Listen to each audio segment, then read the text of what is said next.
The horizon's edge moved slowly through the darkness of space. It was a good ship, strong and reliable. For 3 years it had carried its crew far from Earth, far from the sun, far from everything humans had ever known. The mission was simple: explore new places, make maps of distant stars, and send information back home. Captain stood on the bridge and looked out at the endless black. She was a small woman with short hair and calm eyes. She had commanded ships for 15 years, but she had never been this far from home. Sometimes, late at night when the ship was quiet, she wondered if she would ever see Earth again. The crew had become her family, 12 people living together in a metal box floating through nothing. They ate together, laughed together, and sometimes fought together, but they trusted each other with their lives. Out here, trust was everything. Sat at his communication station, his fingers moving across the controls. He was young, only 28, but he was the best communication officer had ever worked with. His job was to listen. He listened to the stars, to the empty spaces between planets, to anything that might be out there. Most of the time he heard nothing. Space was quiet. That was the hardest part of his job, the silence. But today was different. Leaned forward in his chair. His eyes grew wide. He pressed his headphones against his ears and listened again. "Captain," he said, his voice was strange. "I think you need to hear this." Walked over to his station. She put on a second pair of headphones and listened. At first she heard only static. Then underneath the noise she heard something else. A pattern, beeps and tones repeating over and over. It was not random. It was not natural. Someone had made this sound on purpose. "Where is it coming from?" asked. Checked his instruments. His hands were shaking a little. "Sector 7, about 11 weeks away at full speed. Captain, there's nothing out there. No planets, no stations, nothing in any of our records." Listen to the signal again. It repeated every 30 seconds, exactly the same each time. In all her years in space, she had never heard anything like it. She called for the chief science officer. Was older than most of the crew, with gray hair and glasses that she was always pushing up her nose. She had spent her whole life studying the universe, and she still got excited like a child whenever they discovered something new. Listened to the signal for a long time. She recorded it and played it back. She ran it through every program she had. The rest of the crew gathered around, watching and waiting. Finally looked up. Her face was pale. "It's not random," she said. "It's a message." "A message from who?" asked the chief engineer. He was a big man with rough hands and a practical mind. He did not believe in mysteries. Everything had an explanation. "I don't know," admitted, "but look at this." She showed them her screen. The signal had been broken down into numbers, prime numbers, 2, 3, 5, 7, 11, 13. They appeared in perfect order. "Prime numbers are universal," explained. "Any intelligent species would know them. This is not an accident. Someone is trying to communicate." The bridge was silent. Everyone understood what this meant. In all of human history, they had never found proof of other intelligent life. They had searched and hoped and wondered, but they had always been alone. Until now. Looked at her crew. She saw fear in some eyes, excitement in others. She felt both things in her own heart. "Our mission orders don't cover this," she said slowly. "We are explorers, not ambassadors. Earth is 2 years away by communication relay. If we send a message asking for instructions, it will take 4 years to get an answer." "The signal is getting weaker," said quietly. "Whatever is sending it might not wait 4 years." Nodded. She had already thought of that. "I won't order anyone to do this," she said. "This is too big for one person to decide. We vote." She looked around the bridge at each face. These were the people she trusted most in the universe. "Everyone who wants to investigate the signal, raise your hand." One by one, every hand went up. Raised his hand last slowly with a worried look on his face, but he raised it. Felt something warm in her chest, Pride maybe, or hope. Then it's decided, she said. Set a new course. Take us to the source of that signal. The young navigator nodded and began entering commands. The ship hummed as its engines changed direction. Turned back to the window. Somewhere out there in the darkness between stars, something was calling. Maybe it was friendly.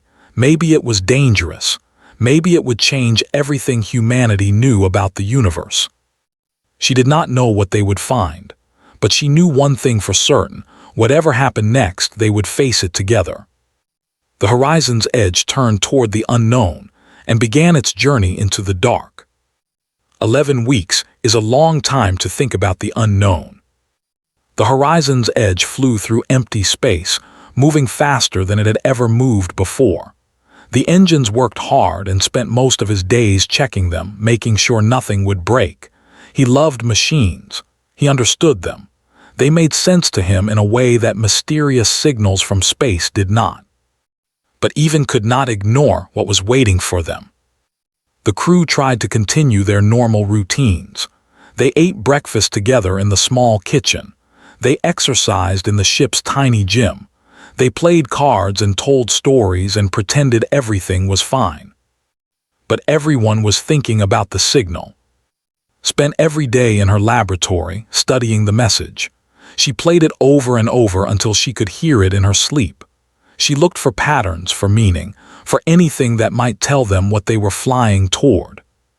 One night, she called the senior officers to a meeting.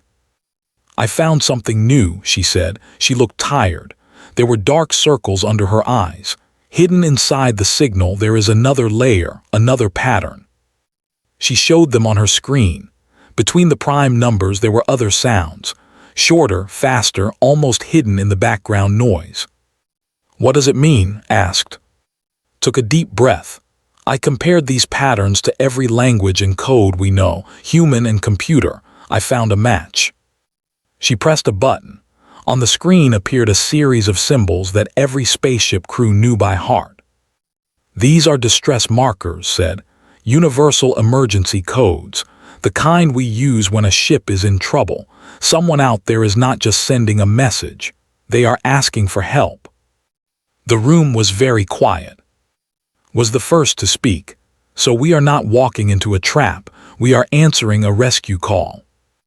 "Maybe," said, "or maybe something wants us to think that." Stood up, she walked to the window and looked out at the stars. So many questions, so few answers. "We continue on course," she said finally, "but we prepare for everything." The crew threw themselves into preparations, worked double shifts, making the ship stronger.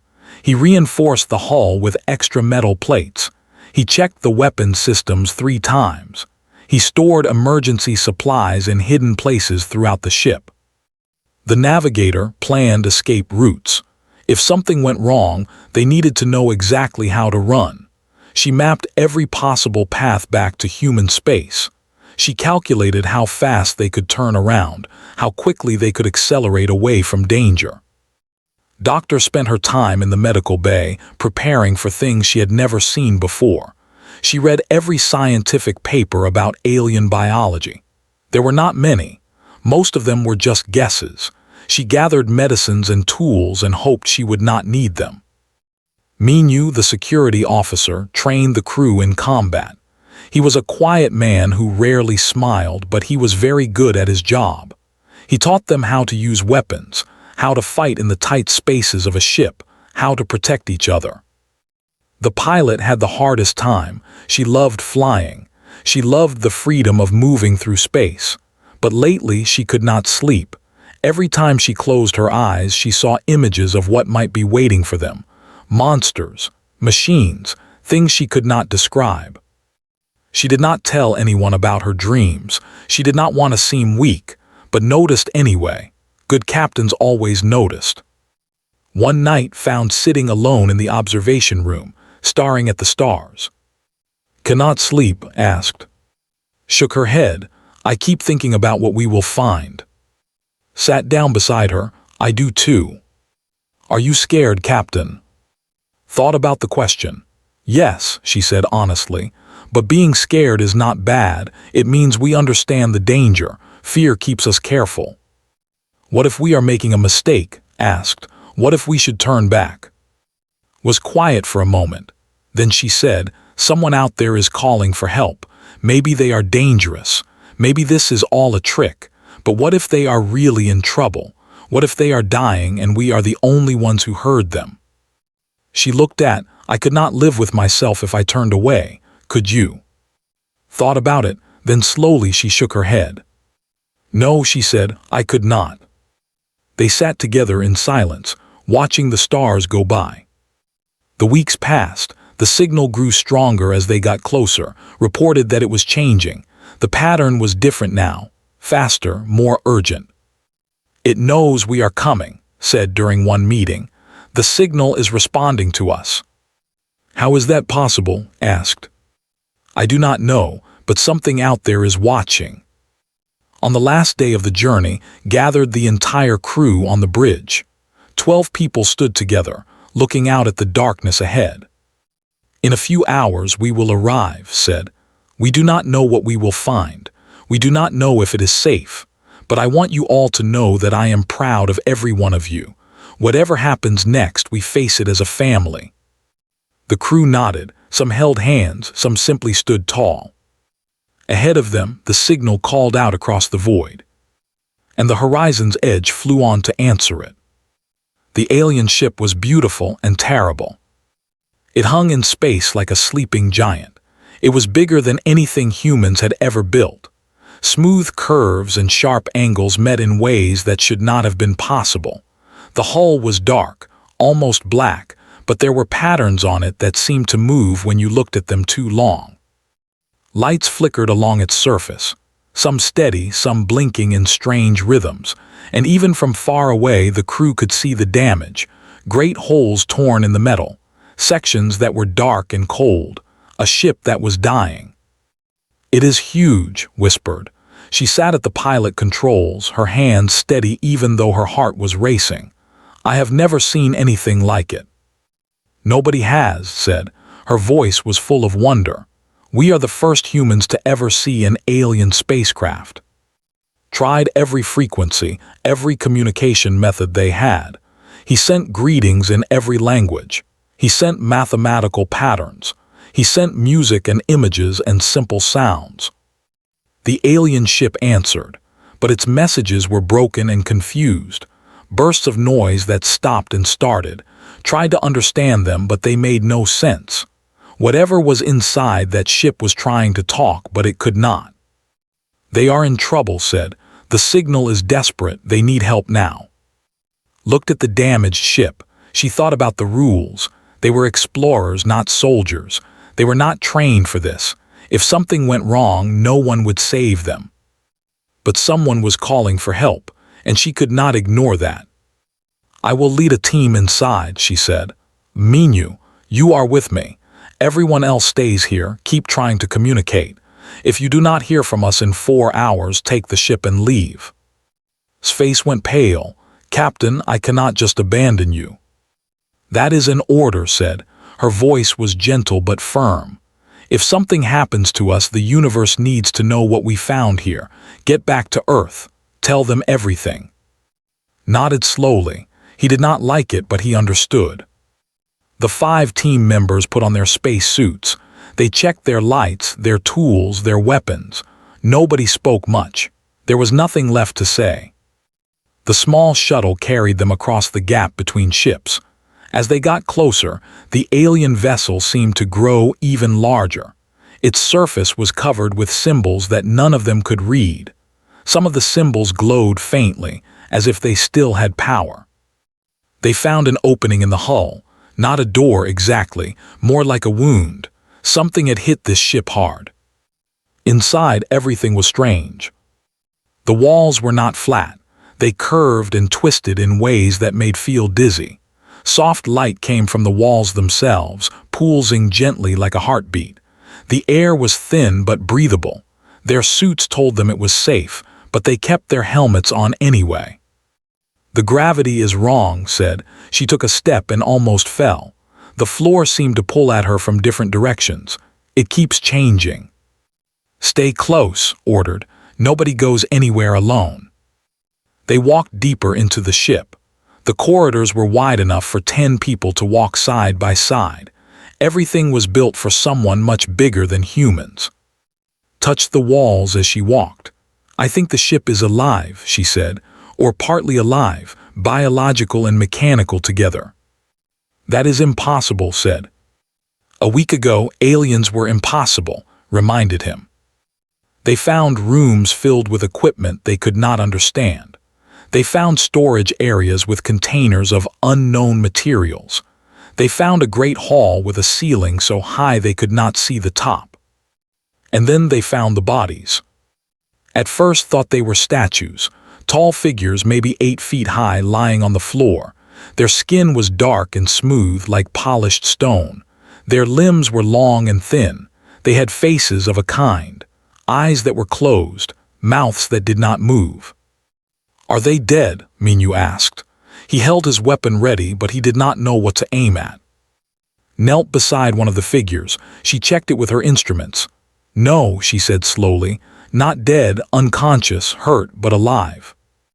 There were dozens of them, scattered through the corridor, lying where they had fallen. Some were injured, some were very still, all of them needed help. Heard a sound, a movement somewhere ahead. She raised her hand and the team stopped. From the shadows at the end of the corridor, a figure appeared. It was taller than the others, older somehow.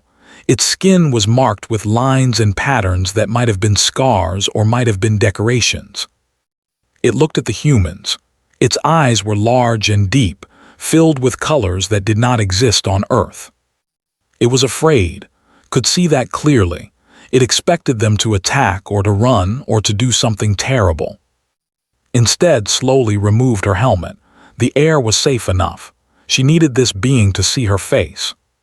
She put down her weapon. She held up her empty hands. We heard your call, she said. She spoke slowly, knowing it could not understand the words, but hoping it might understand the meaning. We are here to help. The alien looked at her for a long moment. Then it made a sound, a strange musical sound that might have been a laugh or might have been a cry. It stepped forward and reached out one long, thin hand. And, representing all of humanity, reached back. Their fingers touched. First contact. Communication was hard. Words meant nothing. The alien did not speak any language humans knew, and humans could not make the musical sounds that came from its throat. But there were other ways to talk.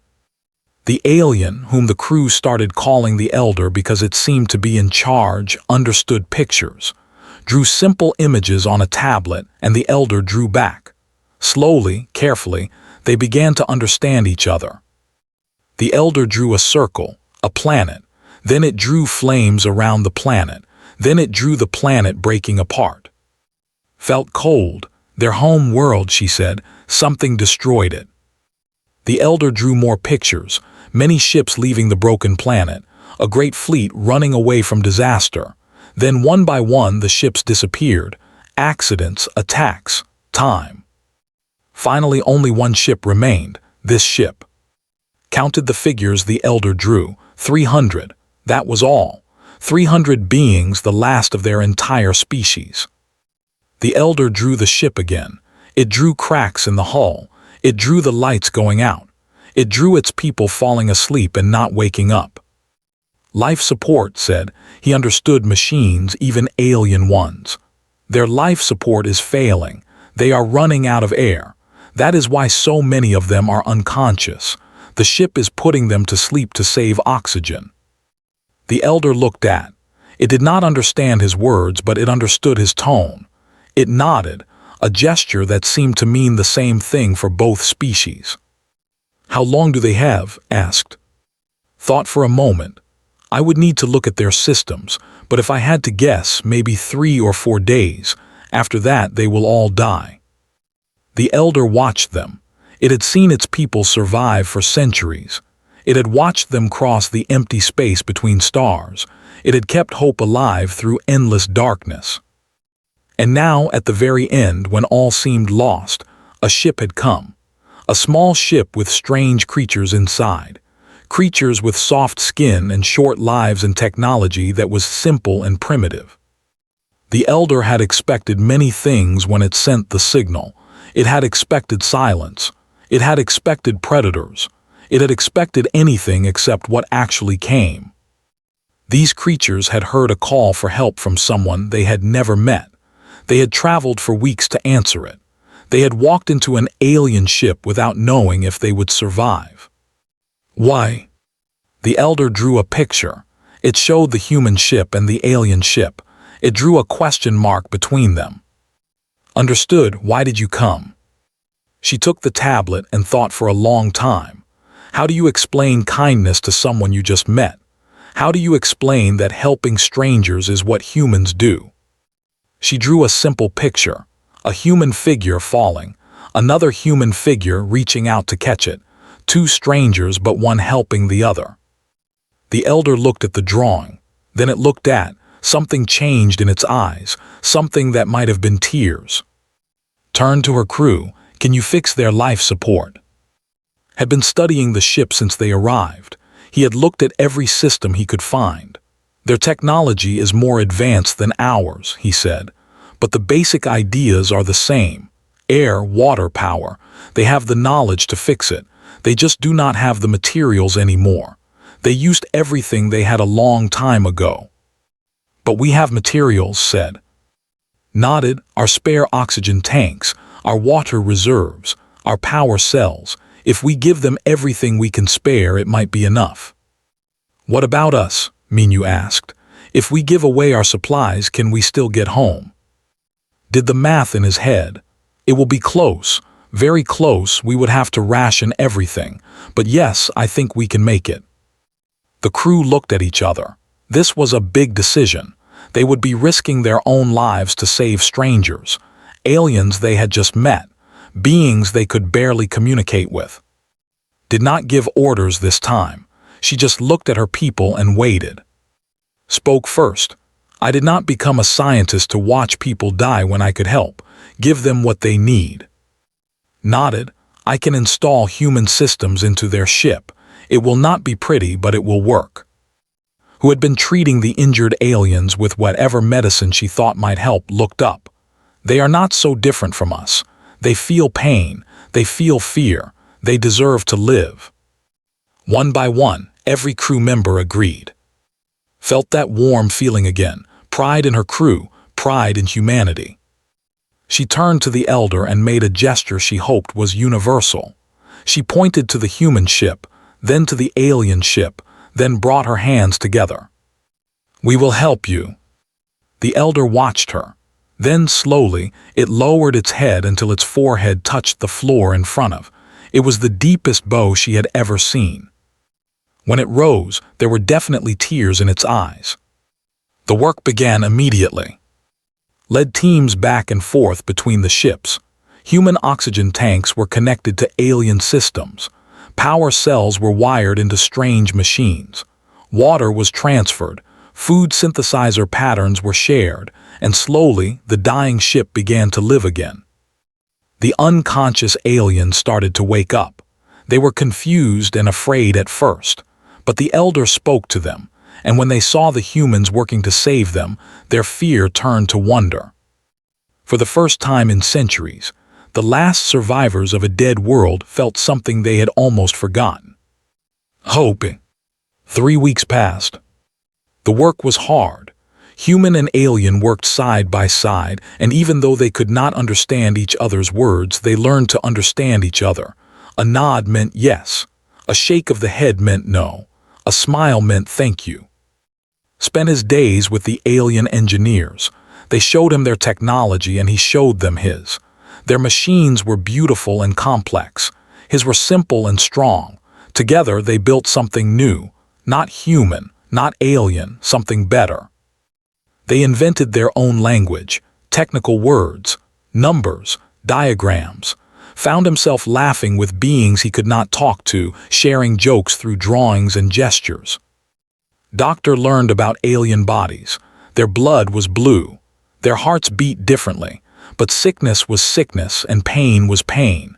She treated their wounds with human medicine, and it worked better than she expected. Life, it seemed, was more similar across the universe than anyone had thought. Taught the younger aliens to play cards. They did not understand the rules at first, but they learned quickly. Soon they were beating her every time. She pretended to be upset, but really she was happy. It felt good to laugh with them. Spent every day with the elder, building their shared language. They moved beyond pictures to symbols, then to simple words.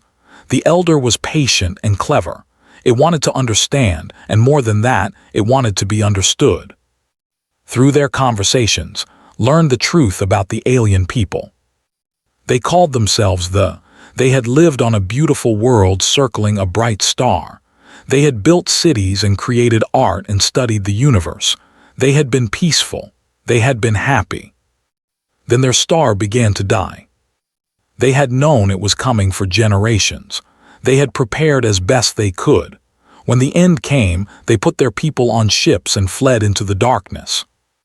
That was 800 years ago. For 8 centuries, they had wandered between stars. They had lost ships to accidents and disasters. They had watched their numbers fall from millions to thousands to hundreds. They had sent signals into the void, hoping someone would answer, but no one ever did. Until now. The elder asked a question one day. It used their shared words carefully, making sure it understood. Your people young, small, weak, why come, why help? Thought about the question for a long time. How do you explain humanity to someone from another world? We are young, she admitted, and we have done terrible things to each other. Wars, cruelty, hate. Sometimes I think we are the worst creatures in the universe. The elder waited. But we are also kind, continued. When someone is hurt, we help. When someone is lost, we search. When someone calls for help, we answer. It is not logical, it does not make sense, but it is who we are. The elder considered this, then it spoke again. Your people, what word? Smiled, human, she said. We call ourselves human. The elder repeated the word carefully. Human. It touched its chest, then reached out and touched hand. Human, same now, family. Felt tears in her eyes. Yes, she said, family. When the alien ship systems were finally stable, the elder gathered everyone together. All 300 and all 12 humans stood in the great hall. The elder walked to Captain. It moved slowly with great dignity. The other watched in silence. The elder spoke in its musical language, translated as best she could. For 800 years we have been alone. We have forgotten what it means to have friends. We called into the darkness, and we did not expect anyone to answer. The elder looked at with those deep, strange eyes. You are small, you are young, your technology is simple. By every measure you should have feared us. You should have run away, instead you came to help. The elder made a gesture. It pressed both hands to its chest, then extended them toward, gasped. That is the highest honor in culture, she whispered. It means they give you their trust, their loyalty, their future. The elder spoke again. We ask you, take us with you, show us your world. Let us live among your people, not as strangers, as family. Looked at her crew. She saw tears on many faces. She felt them on her own. Yes, she said. The word needed no translation. The 2 ships flew together toward human space. The journey would take years, but that was okay. They had time now. They had hope. On the bridge of the horizon's edge, stood with the elder, looking at the stars. What will your people think of us? The elder asked. It had learned many human words now. Smiled, some will be afraid, some will not understand, but most of them are good. They will see what I see, friends who need help. Behind them, the signal that had started everything finally went silent. Its work was done. Ahead the stars waited, billions of them, infinite possibilities. Humanity had reached into the darkness and found something wonderful. They had answered a call for help and gained a family. They had proved that the best part of being human was not strength or intelligence. It was the simple, stubborn refusal to leave anyone behind. The elder looked at, "Thank you," it said. Put her hand on the elder's arm. "Welcome to the family." And together they flew toward a new horizon.